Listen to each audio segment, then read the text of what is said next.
Olá, comunidade Moriá, Carlos Borges aqui, seguindo a nossa série 7 sermões completos para janeiro. Hoje, o quinto, sermão 5, o fim da procrastinação espiritual.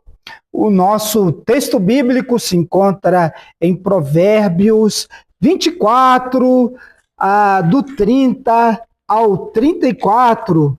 Provérbios 24, do 30 ao 34. Vamos lá, a leitura.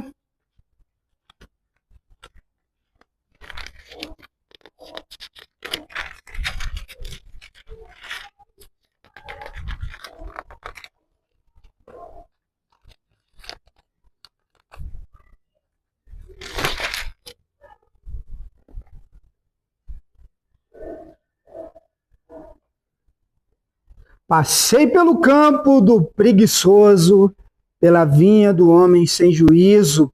Havia espinheiros por toda parte, o chão estava coberto de ervas daninhas e o muro de pedra estava em ruínas. Observei aquilo e fiquei pensando, olhei e aprendi esta lição. Vou dormir um pouco, você diz, vou cochilar um momento, vou cruzar os braços e descansar mais um pouco, mas a pobreza lhe sobrevirá como um assaltante e a sua miséria como um homem armado. Passei pelo campo do preguiçoso, tudo estava cheio de espinhos e recebi uma lição.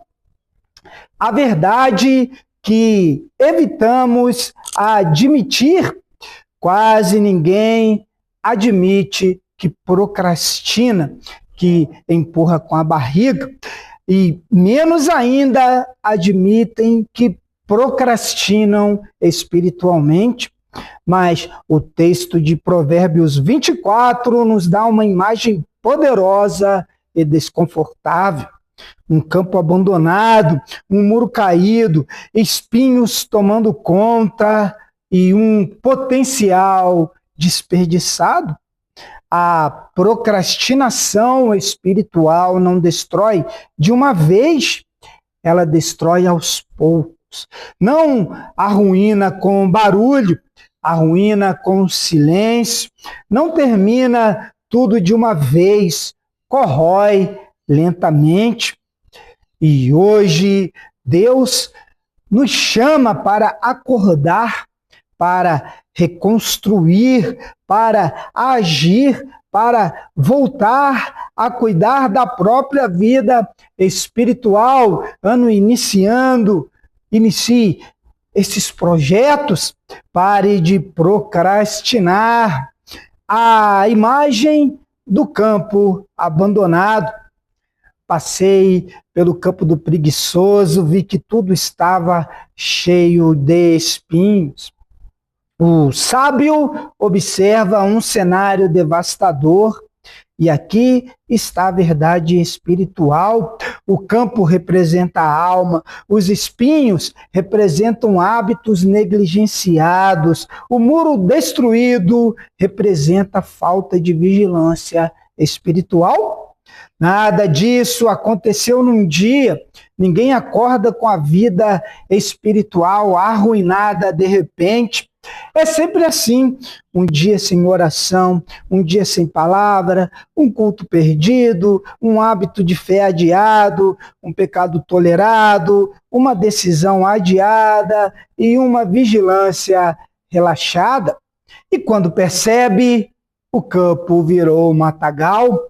Pequenas negligências constroem grandes destruições, anotem aí, pequenas negligências constroem grandes destruições. Em segundo lugar, a procrastinação espiritual é sutil, mas mortal. Um pouco de sono, um pouco de cochilo, um pouco de cruzar os braços. Repare, não é rebeldia, é um pouco. um pouco de desatenção, um pouco de descuido, um pouco de atraso, um pouco de preguiça, um pouco de desculpa, um pouco de amanhã eu oro, um pouco de depois eu organizo a vida espiritual. Mas esse pouco junto vira um abismo. A procrastinação espiritual funciona assim: Deus fala, eu adio, o Espírito toca, eu ignoro, a consciência alerta, eu adormeço, a oportunidade chega, eu deixo passar, até que a vida fique igual ao campo abandonado.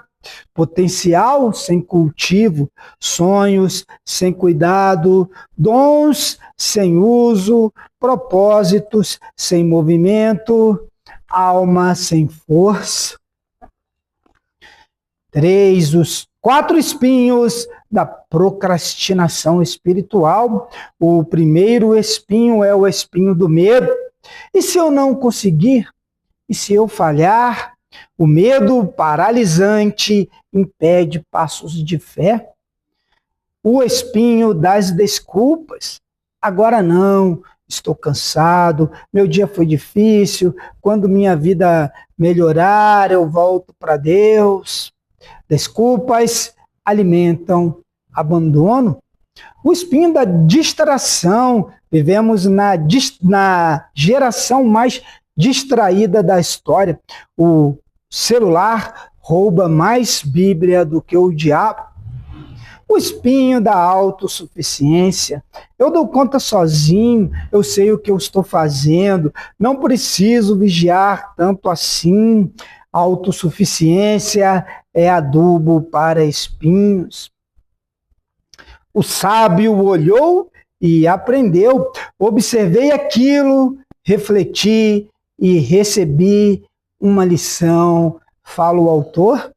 O sábio não passou reto, ele parou, pensou, ele aprendeu, e a lição é clara: ninguém colhe no campo que não cuida, ninguém amadurece no jardim que não limpa, ninguém vence na fé que não pratica, ninguém cresce espiritualmente sem disciplina, ninguém vive um ano novo com hábitos velhos.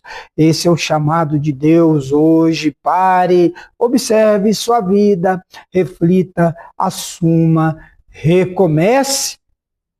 A consequência da procrastinação espiritual, diz o texto, a pobreza o surpreenderá como um assaltante.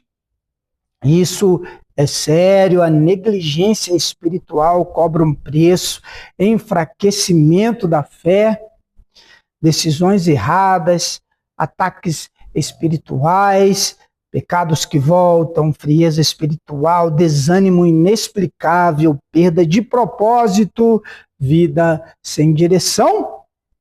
A procrastinação abre portas que o inimigo ama atravessar espiritualmente. O ladrão só entra no campo abandonado. O caminho de volta, destruir os espinhos e reconstruir o muro. Corte os espinhos, removam hábitos que sufocam sua fé, vícios digitais, preguiça, dispersão, amizades que enfraquecem, conversas tóxicas. Amanhã eu faço, reconstrua o muro, volte para a disciplina espiritual, oração diária, mesmo curta, Bíblia, mesmo um pouco, comunhão semanal, jejum ocasional, serviço no reino, louvor mesmo sem vontade. Cuide da terra, não basta remover espinhos, é preciso plantar. Plante fé, plante santidade, plante constância, plante obediência, plante novos hábitos. Deus prospera no terreno que você cuida. Concluindo, este será o ano em que você não adiará mais o que Deus está te pedindo. Provérbios 24 nos diz: não é talento, não é intensidade, não é emoção, não é vontade passageira, é consistência. Consistência vence procrastinação, obediência vence negligência, vigilância vence espinhos, disciplina vence abandono. E Deus está dizendo para Moriá hoje: este será o ano em que você vai cuidar do seu campo espiritual de verdade. E quando você faz isso, tudo floresce: clareza, força, paz, direção, vitória, maturidade, frutos espirituais. Oremos, Senhor, não queremos viver um ano de negligência espiritual. Quebra em nós o hábito de adiar, de deixar para depois, de cruzar os braços. Arranca os espinhos, reconstrói nossos muros, desperta nosso coração, faz de nós homens e mulheres constantes, vigilantes e frutíferos. Este será o ano do fim da procrastinação espiritual, em nome de Jesus. Amém. Que Deus o abençoe ricamente. Carlos Borges, Comunidade Moriá, onde a fé encontra propósito.